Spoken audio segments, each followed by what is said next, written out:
मैं अरमान कुरैशी आज आप सभी के सामने देश के उन तमाम लोगों का दर्द लेकर आया हूं जिन्होंने अस्पताल के गैर जिम्मेदाराना रवैये की वजह से अपनों को खोया है और लगातार खो रहे हैं।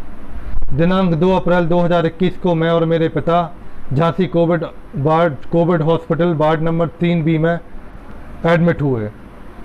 2 अप्रैल से लेकर 10 अप्रैल तक मेरे पापा पूर्णतया स्वस्थ थे। उन्हें किसी भी किस्म की कोई भी परेशानी महसूस नहीं हो रही थी।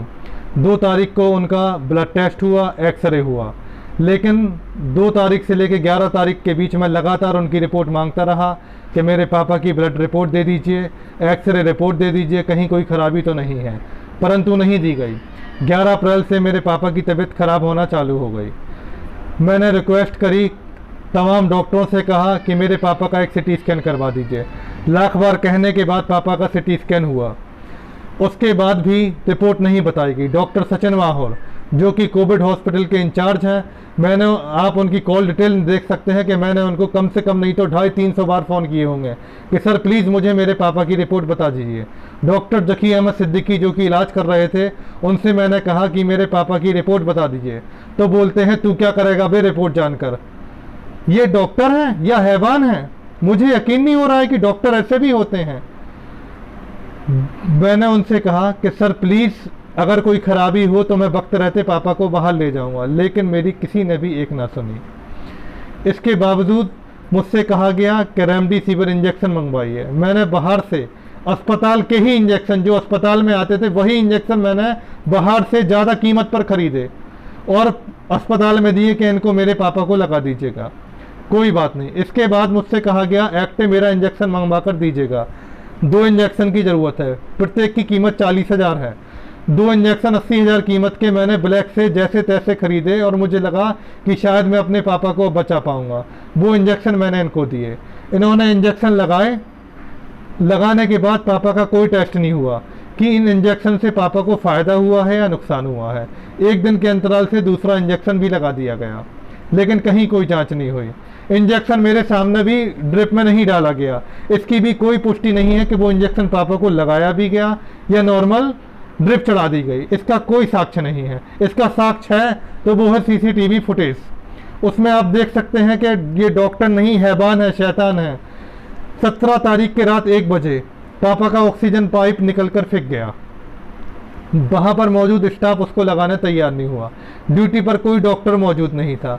मैंने स्टाफ से लाख बार रिक्वेस्ट की कि प्लीज़ पापा का ऑक्सीजन पाइप लगा दीजिए, वो मर जाएंगे, लेकिन किसी ने एक ना सुनी। तब मेरे बगल के पलंग पर एक अन्य व्यक्ति जिनका नाम दीपक सिंह ही था, मैं उनका ऑक्सीजन लेवल 98 आ रहा था। मैंने उनसे रिक्वेस्ट की कि भैया प्लीज़ मेरे पापा को कुछ हो जाएगा, मैं आपके ऑक्सीजन में अपने पापा का मास्क लगा दूं। उन्होंने इसकी सहमति दी। तब जाकर मैंने 17 तारीख को पापा को बचाया। आखिर क्यों? गलती क्या थी मेरे पापा की कि वो अस्पताल में गए एक बेहतर इलाज के लिए जहां उनके साथ ऐसा दुर्व्यवहार किया गया। मैंने पापा का हौसला बढ़ाया और कहा पापा आप ठीक हो जाओगे, डॉक्टर्स का कहना है आपको कोई ऐसी परेशानी नहीं है। तब डॉक्टर जकी अहमद सिद्दीकी आकर कहते हैं कि ये नहीं बचेगा। पेशेंट के सामने इस तरह का अमानवीय व्यवहार, ये डॉक्टर हैं या जल्लाद हैं? मैंने कहा सर प्लीज़ ऐसा मत बोलिए। कहते हैं तू क्यों परेशान होता है बे, ये ठीक नहीं हो सकता है। मतलब एक तरफ तो जहां हम हौसला बढ़ाते हैं, हम चाहते हैं कि मरीज की स्थिति और बेहतर हो जाए, दूसरी तरफ झांसी के डॉक्टर ये चाहते हैं कि मरीज जितने जल्दी हो सके उतने जल्दी मर जाए। ये क्या है? 18 तारीख की रात को 2:25 पर मेरे पास फ़ोन आता है कि आपके पिता की कंडीशन काफ़ी सीरियस हो चुकी है, उनका ऑक्सीजन लेवल 20 हो गया है।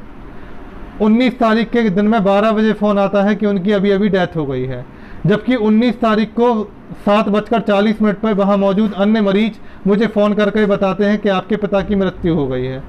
ये क्या है? एक तरफ डॉक्टर मुझे 12 बजे सूचना दे रहे हैं और अस्पताल में बैठे कुछ अन्य मरीज जो वहाँ भर्ती है वो मुझे 7:30 पौने 8 बजे बता रहे हैं कि आपके पापा की डेथ हो गई है। ये अस्पताल है? वहाँ तो ऐसा लग रहा है हमें जैसे मरीजों के साथ खेल रहे हैं, खिलौना समझकर उनकी ज़िंदगियों से खिलवाड़ कर रहे हैं। और ये मेरी लड़ाई खुद की ही नहीं, मुझ जैसे कई अभागे लोगों की लड़ाई है जिन्होंने अपने परिजनों को खो दिया है और लगातार खो रहे हैं और आवाज़ नहीं उठा रहे हैं। क्या है ये?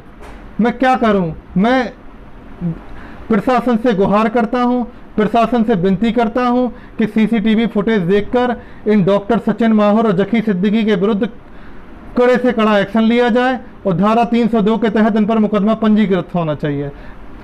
अपने प्रदेश के मुख्यमंत्री से मैं विनती करता हूं, उनको कल मैंने स्पीड पोस्ट भी किया हुआ है कि ऐसे डॉक्टर जो डॉक्टर के रूप में बहरूपिया जल्लाद हैं, जो मानव वध कर रहे हैं, जो पेशेंट की ज़िंदगी से खिलवाड़ कर रहे हैं, ऐसे डॉक्टरों के विरुद्ध कड़ी से कड़ी कार्रवाई होकर उन्हें सज़ा मिलनी चाहिए। देश के प्रधानमंत्री से मैं गुहार करता हूं और मुझे झांसी प्रशासन से पूरी उम्मीद है कि वो मेरे साथ न्याय करेंगे और ऐसे डॉक्टर्स के विरुद्ध कड़ी से कड़ी कार्रवाई करेंगे। ये अस्पताल नहीं है, ये एक काला बाजारी का मार्केट चल रहा है, जहां पर मेरे पिता का सामान भी चोरी कर लिया गया है। उनके बैग से उनके कपड़े, उनकी घड़ी, bracelet, Infinix hot 9 pro mobile, ये सब चोरी हो चुके हैं। जब मैंने वहां कहा कि मेरा सामान नहीं है तो वो बोले हमसे क्या मतलब सामान नहीं है, तुम्हारा आदमी गया सामान गया। ये बोलचाल है। डॉक्टर सिद्दीकी ने 18 तारीख की रात को मुझसे बोला कि आईजी इंजेक्शन आप मंगा कर दीजिएगा। उस दिन झांसी में लॉकडाउन था। मैंने जैसे तैसे मेडिकल स्टोर वाले का नंबर हासिल कर उनको फ़ोन करके अपनी आप बीती सुनाई कि मुझे बहुत ज़रूरत है इंजेक्शन की।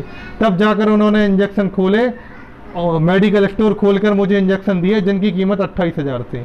वो मैंने काउंटर पर जमा कर दिए, जिसकी मेरे मोबाइल में रिसिप्ट भी है। मैंने रजिस्टर की फ़ोटो खींची थी, लेकिन मेरे पापा को नहीं लगाए गए।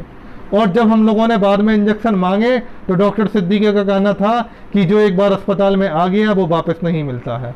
मुझे इससे दवाइयाँ मंगाई गई। मैंने डॉक्टर से पूछा इन दवाइयों को कैसे देना है, बोले हमको नहीं पता कैसे देना है। ये क्या है, ये डॉक्टर्स नहीं बताएंगे तो कौन बताएगा। मुझे 2 तारीख से लेके 18 तारीख तक मैं हॉस्पिटल में रहा।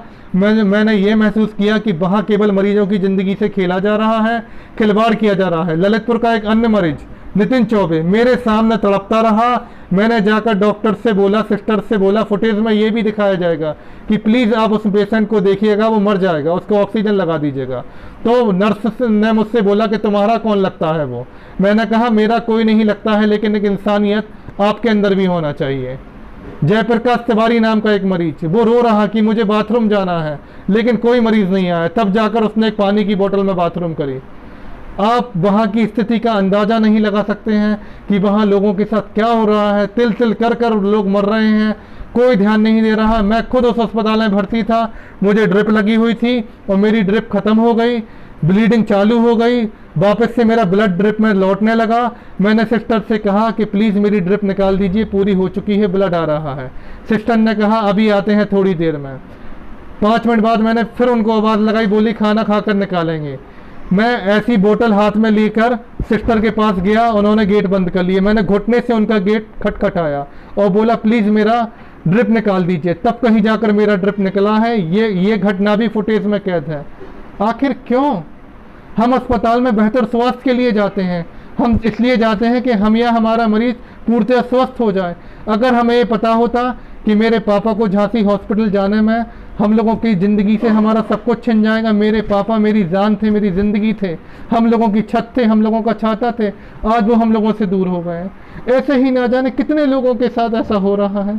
मैं नहीं चाहता है कि जो मैंने खोया है और भी कोई खोए। इसलिए मैं प्रशासन से गुहार लगाता हूं कि ऐसे डॉक्टरों के विरुद्ध कड़ी से कड़ी कार्रवाई होना चाहिए और मुझ जैसे इस देश के लोगों को न्याय मिलना चाहिए। इसी के साथ मैं अपनी वाणी को विराम देता हूँ।